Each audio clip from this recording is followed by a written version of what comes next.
अच्छा आरजू जी, मैं एक बड़ी इंटरेस्टिंग बात आपको बताता हूँ। ये मैं नहीं कह रहा कि मतलब किसी ने मुझसे बात बोली थी, बड़े सीनियर डिप्लोमेट थे कि बीजेपी है तो जंग करवाएगी, और बीजेपी है चाहती है कि पाकिस्तान से जंग हो। अब चाहती है नहीं चाहती है तो मुझे नहीं पता है, लेकिन 1971 में जब बांग्लादेश बना था उस समय कांग्रेस की सरकार थी, उसमें इंदिरा गांधी थी प्राइम मिनिस्टर भारत की। उस समय मोदी जी को कोई जानता नहीं था। मोदी जी उस समय बहुत छोटे थे, और अटल जी भी उस समय प्रधानमंत्री नहीं थे देश के, और वो कांग्रेस की सरकार थी। तो अ, जब 1965 की जंग हुई थी, जब लाहौर तक इंडियन फौजें पहुंच गई थी, तो तब भी कांग्रेस की सरकार थी। तो मतलब ऐसा नहीं है, मतलब मैं आपको बताता हूँ हमारे यहाँ, ठीक है, कांग्रेस किसी और तरीके से कुछ करना चाहे, भाजपा किसी और तरीके से कुछ करना चाहे, रास्ते सबके अलग हैं, लेकिन overall there is a general. देखिए, ऑपोजिशन में रहते हुए राहुल गांधी जी 10 चीजें बोलेंगे, और उनको बोलने दीजिए। Fact of the matter is कि जब कांग्रेस पावर में होती है, जब कांग्रेस सत्ता में होती है, ठीक है ना, हाँ, कांग्रेस ने कुछ चीजें थी जिसमें वीकनेस दिखाई काफी, जैसे 26/11 के बाद कांग्रेस ने कोई एक्शन नहीं लिया, या और भी कई चीजें हुई थी। 1993 जो टेरर अटैक्स थे बॉम्बे में दाऊद इब्राहिम के, उसमें कोई एक्शन नहीं लिया, ये बात सच है। लेकिन जब कांग्रेस के स्ट्रांग लीडर्स रहे इन द पास्ट, कांग्रेस ने एक्शन लिया है। शास्त्री जी थे, कांग्रेस पार्टी से उनका ताल्लुक था, प्राइम मिनिस्टर थे, जिनका ताशकंद ताशकंद में देहांत हुआ था, आपने सुना होगा, लाल बहादुर शास्त्री जी। जी। फिर हम बिल्कुल। इंदिरा गांधी जी का नाम जानते हैं, 1971। तो ये सब ऐसी बात नहीं है। भारत में एक जनरल अग्रीमेंट है रिगार्डिंग नेशनल सिक्योरिटी। 19-20 का फर्क है। कांग्रेस कुछ रास्ता लेना चाहती है, भाजपा कुछ रास्ता लेना चाहती है, लेकिन overall there is a general consensus regarding national security in India.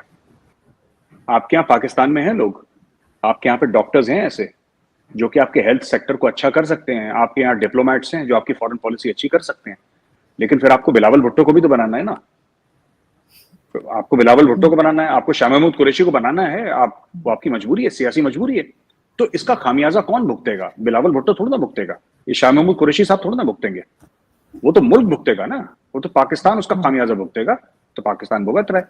तो यही यही है। देखिए, आपने आपने पहले जैसे कि एयरपोर्ट्स गिरवी रख दिए, फिर आपने बोला कि हम अपने बच्चों के खेलने के पार्क्स F9 हम वो गिरवी रख देंगे, फिर आपने बोला मोटरवेज गिरवी रख देंगे, एक एक करके जो फिजिकल इंफ्रास्ट्रक्चर है। अब फिजिकल इंफ्रास्ट्रक्चर आपका धीरे धीरे धीरे धीरे खत्म होने पर आ गया। भाई, उनको भी तो पसंद आना चाहिए ना फिजिकल इंफ्रास्ट्रक्चर। आप वही फिजिकल इंफ्रास्ट्रक्चर तो गिरवी रखेंगे जो सरकार का है। भाई, जैसे आप हैं, आप अगर इस्लामाबाद में रहती हैं, आपका घर थोड़ा ना सरकार गिरवी रख सकती है। बिल्कुल। You are the owner of your house. सरकार क्या कर सकती है पाकिस्तान की? वो इस्लामाबाद का एयरपोर्ट गिरवी रख सकती है, जो रख चुकी है। तो मेरा कहने का मतलब है कि अब ये इस पे आ गए। अच्छा, ये चीज भी खत्म हो जाएगी आरजू जी, क्योंकि हर दूसरे महीने पैसा चाहिए। अब ये चीज भी खत्म हो जाएगी, फिर ये बोलेंगे 10 की जगह चलो अब हम 50% गिरवी रख देते हैं, राइट? फिर एंड में क्या होगा? एंड में जब सब कुछ खत्म हो जाएगा, कुछ गिरवी रखने के लिए नहीं हो जाएगा, तब आप क्या करेंगे? क्योंकि पॉलिसी अभी भी नहीं है। देखिए, अगर आपकी पॉलिसी है और वो पॉलिसी कामयाब नहीं है, तो उस पॉलिसी को इंप्रूव करा जा सकता है। अगर लोगों की नीयत है तो उसको इंप्रूवमेंट लाई जा सकती है, लेकिन अगर नीयत ही नहीं है और आपकी पॉलिसी नहीं है, मैं वही कह रहा हूं ना, जो पीटीआई वाले ये कहते हैं कि खान साहब के समय बड़ी जबरदस्त, पता नहीं क्यों कहते हैं, लेकिन कहते हैं, आप उनसे पूछिए क्यों चल रही थी, जरा एक कागज पे लिख के तो बताएं 4-5 पॉइंट हमें भी।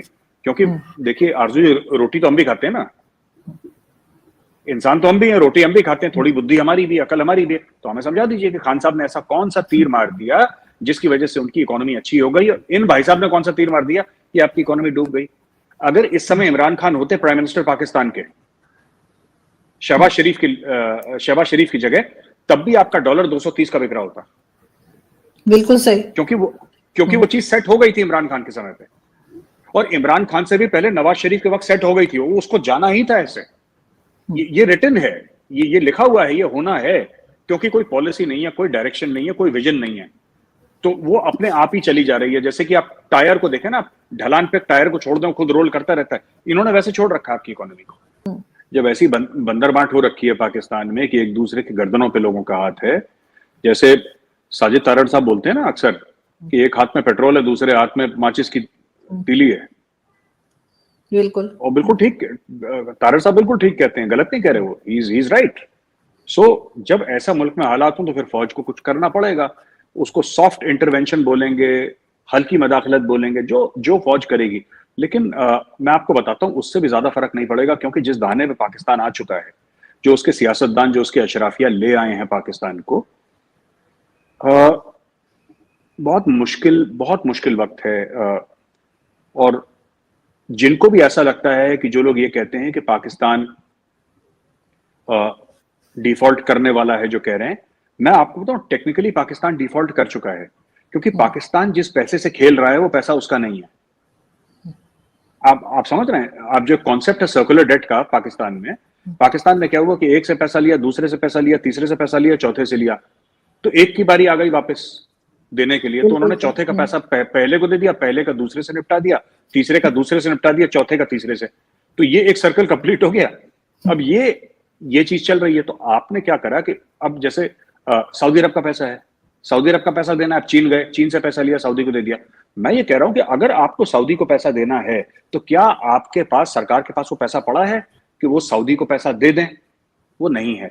और जो आपके फॉरेन एक्सचेंज रिजर्व्स हैं 10, 11, 12 बिलियन के जितने भी हैं, उसमें से आपके लार्जली जो हैं, वो तो आपने जो पैसा लिया है लोन लोगों से, वो हैं, आपके कमाए हुए पैसे नहीं है, वो तो लोन्स हैं आपके, जो आपके फॉरेन एक्सचेंज रिजर्व्स हैं। ज्यादातर, मैं पूरे की बात नहीं कर रहा, ज्यादातर। तो ये it's a very troublesome situation for Pakistan today. अब पाकिस्तान को सिर्फ एक ही चीज बचा सकती है कि आप एक कैबिनेट बनाए टेक्नोक्रेट्स की, जो पाकिस्तान को अगले 5-10 साल रन करे, जो आपके बेस्ट लोग हों इस फील्ड में, जिनका जो असल में सादिक और अमीन हो, असल में ये फर्जी वाले सादिक और अमीन नहीं कि मैं तो चोरी नहीं करता, मैं वजीर आजम हूं पाकिस्तान का, मैं चोर नहीं हूं, लेकिन हाँ मेरी अहलिया हैं, वो उनकी दोस्त से मैं लेता हूं पैसे। तो यार ये तो लॉजिक मुझे समझ में नहीं आता। फरागोगी का मामला तो यही है ना। इमरान खान कहते हैं कि मैं खुद चोर नहीं हूं, जाहिर सी बात है खान साहब चोर नहीं है, ईमानदार आदमी। लेकिन अगर आपकी शय लेके दूसरे लोग चोरी कर रहे हैं आपका नाम लेके, तो कल्पेबिलिटी आपकी भी है। खैर, अगर ये ऐसी कोई गवर्नमेंट बनाए जिसमें शहबाज शरीफ को बोले कि भाई तुम आउट, इमरान खान तुम अपना मुंह बंद करो और तुम कंटेनर पे बेटा चढ़े रहो और नीचे मत उतरना 5 साल के लिए, उधर ही ऊपर चिल्लाते रहो तुम।